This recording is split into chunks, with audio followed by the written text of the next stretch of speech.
Waziri wa Mifugo na Uvuvi Mheshimiwa Dr. Ashantu Kijaji amesema kuwa miaka 4 ya uongozi wa Rais wa Jamhuri ya Muungano wa Tanzania Dr. Samia Suluhu Hassan imetekeleza kwa vitendo dhana ya kuboresha maisha ya Watanzania kupitia sekta za uzalishaji.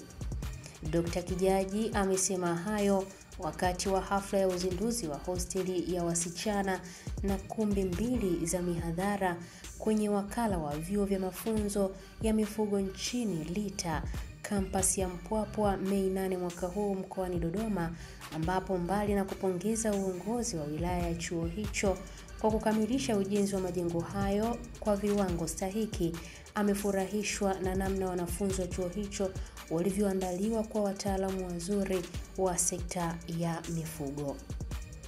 Hii ni ABT Media na mimi ni Irene Nziko. Nikupongeze sana Mheshimiwa DC, nikupongeze sana mwenyekiti wetu wa bodi yetu ya ushauri hapa LITA. Wakati napewa taarifa nimesikia hazikutumika zote, kuna pesa zimebaki. Hongereni sana sana sana kwa matumizi mazuri ya fedha, kwa usimamizi mzuri wa ujenzi ule, kwa sababu huwa ni mara chache sana unakwenda kuzindua mradi kuambiwa kuna fedha zimebaki. Huwa tunaambiwa kuna pesa fulani hazijatosha, tunaomba mtuongezee, lakini kwenu mmesema fedha zimebaki na majengo yamekamilika na yanatumika kwa sasa. Hongereni sana sana kwa kazi nzuri hii.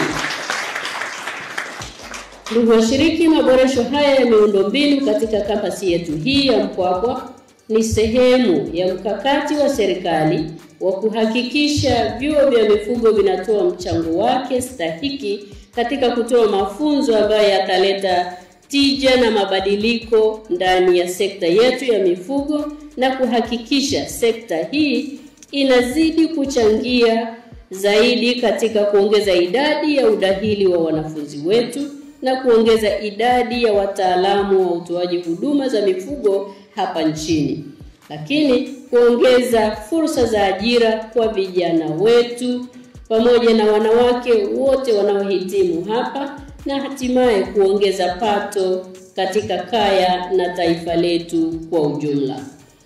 Ni wazi kabisa yale ambayo nimejifunza kuanzia kule kwenye shamba letu la ng'ombe wale wa maziwa mitamba ile, lakini nikafika nikaona watoto wetu wapo katika kituo kile cha kutotolea vifaranga vya kuku, na mwisho nikafika kwenye kuku zenyewe.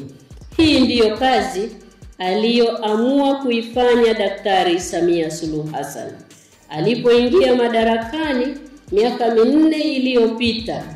Alisema anazipa kipaumbele sekta za uzalishaji kwa sababu sekta hizi ndio zinagusa mwananchi moja kwa moja, na hasa mwananchi yule wa kawaida kabisa.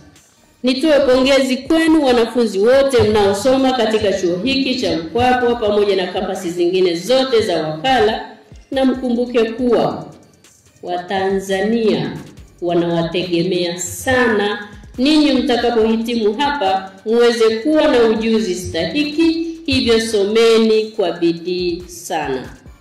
Jifunzeni kwa vitendo. Mkirudi kule nyumbani, tuiandae jamii yetu iondoke kwenye ufugaji wa asili twende kwenye ufugaji wa kibiashara.